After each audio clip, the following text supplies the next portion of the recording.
All right, Gene, what branch did you serve in? In the Army. In the Army. Yep. Lean back a little bit. Scoot back a little bit. Oh, There scoot you go. back. You landed, I was just told you landed at Normandy.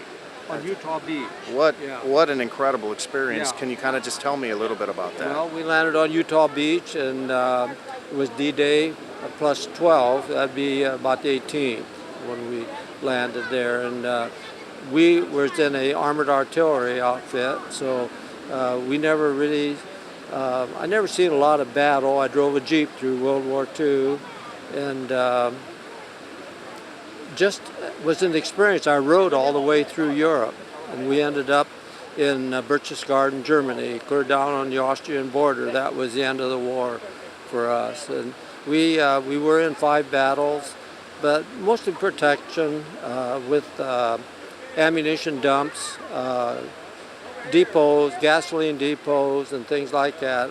We sat around a lot of artillery, large guns, and that airports. And we were always on the move. And I have cold feet. My nerves are dead in my feet. My hearing is bad. I always think that all the guns I heard firing and all the cold weather.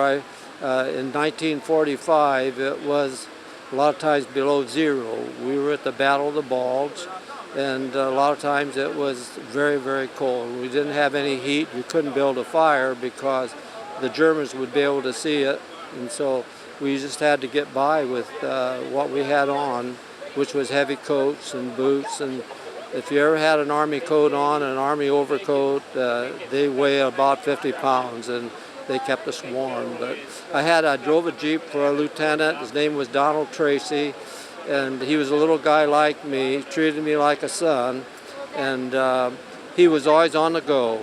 And we just went from one place to another, always looking for places to set up our platoon. And so it was a great privilege to have guys like him to mentor me while I was in the war.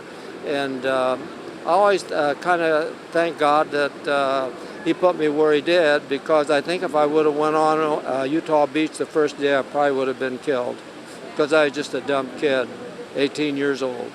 What does it mean to you for this trip, this honor flag? It's emotional. It's so emotional, I've had to cry almost, because when we left Fort Wayne, all those people applauding us and waving at us, and I go to the VA, I know I'm appreciated, but nothing like this. And when we got off the plane here in Washington, D.C., for all those people that greeted us there, and thank you for your service. My goodness, I never realized that we would have appreciated that much, for what we did. But here we are at the end of our lives, most of us now, and we really are being recognized. And to see this, it's wonderful. It really is. I love it.